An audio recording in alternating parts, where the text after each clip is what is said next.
Hey y'all. Alright, this will probably be like an intense video, but this is gonna be about my C-section, which happened a year and a half ago. My whole life, I was terrified of having a C-section. I was terrified of getting pregnant. Ever since I was a teenager. I purposely went to a Christian college because I wanted to avoid the college party scene, and I didn't want to do the hookup thing. I didn't want to end up pregnant. I wanted to make sure that I finished college, got my 4-year degree. Anyway, so my greatest fear came true a year and a half ago. And I had to get a C-section. And it's really hard to say. Now I can say I've done all three, actually. I have 3 kids. My first kid was labor, but I had a pain med in my IV, so I mostly didn't feel anything, which was awesome. I think it was probably morphine or something, but my mom requested that for me from the nurse, and she was like, okay, I can put in some, but I'm going to monitor the baby's heart rate, and if it seems to be affecting the baby, then I'll cut back. But anyways, it was great because I really totally didn't feel anything. Except the crowning part when the baby's head was coming out. I felt that, and that felt weird, but it wasn't like horrible. And then my second baby delivery was all natural, no drugs. It was terrible. And then my third time was a C-section. I will say, like, going up to the C-section, it was hard because they put a catheter in me, which was like the worst experience ever. I didn't even know that they did catheters on women. I've heard of a guy having catheter. Anyways, it was just so uncomfortable, and the whole time I wanted to go to the bathroom because I wanted to get that catheter out of me. Probably, instinctually, I was like, what is this? What is that feeling? Anyways, it was a crazy experience, but I survived. The after effects are difficult. I felt like God told me, make sure you stay in the hospital for 6 days, because, when you're in the hospital, you can have your baby in the nursery, which is great.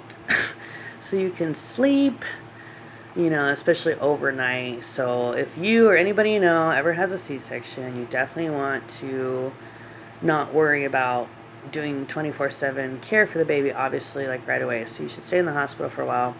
And then the baby can go in the nursery overnight, and whenever you want to, you can have the nursery and the hospital watch your baby. So that's really nice.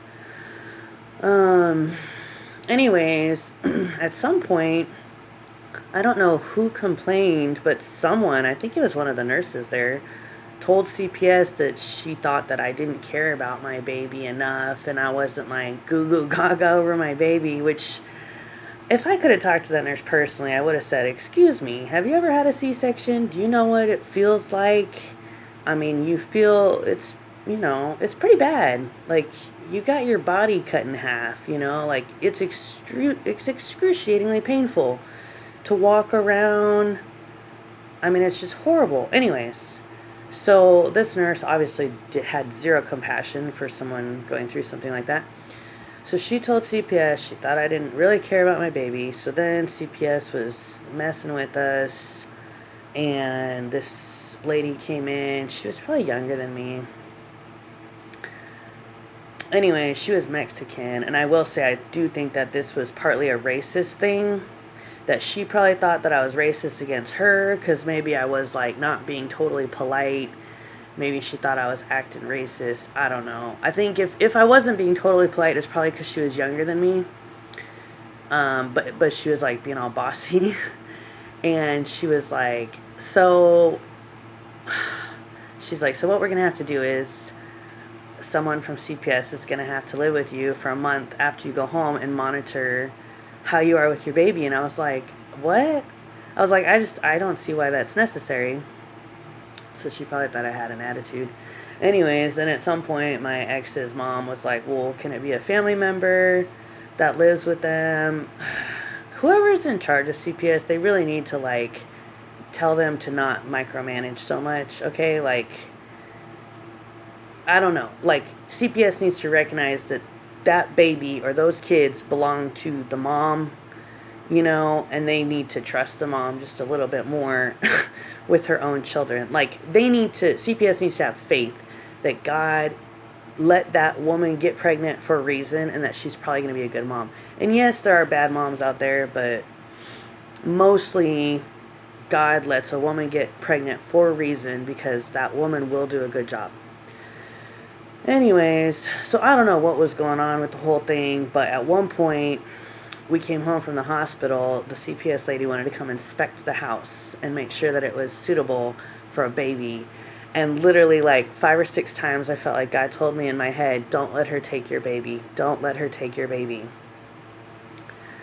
So she came over, I gave her a hug, and I was like, let's make sure this is a happy interaction or something like that, or that this goes well. So she looked at our house. I guess she approved of everything. She took pictures. She took pictures of our fridge to make sure we had food.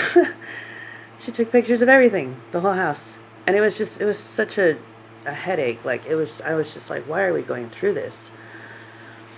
Anyways, and then, so my ex's mom lived with us for, well, I guess it was like 2 weeks. But it was nice having her here because she helped a lot. And then, at some point, a white CPS lady came and did like a family meeting with us. And she decided to close the case. And that's when I realized, yeah, this whole thing was a race thing. It was because the original CPS lady was Mexican, and I swear it was like, she was like, pick on the white girl. I swear it was like that. And this is Texas, where I think there's a lot of like white versus Mexican. And I'm from California. I don't really see myself as being like super racist, but my high school, everybody was friends with everybody. There wasn't really any racism. I had friends that were Chinese, Filipino, Mexican, white, black, like everybody. But in Texas, it's like totally different. So, anyways, so she probably just assumed that I was being racist and that she was being racist. And anyways, whoever seriously is in charge of CPS, just tell them to back off and trust the parents just a little bit more. Like, obviously, CPS is important for homes where kids are getting, like, smacked around, but I don't know. They shouldn't be so anal. Anyways, so that's my story, and pray for my family that we will be protected and safe, that CPS will stay away from us, because they really don't need to be worried about anything. I'm a good mom. I know I'm a good mom. And yeah. Anyways, God loves y'all. God bless. Bye.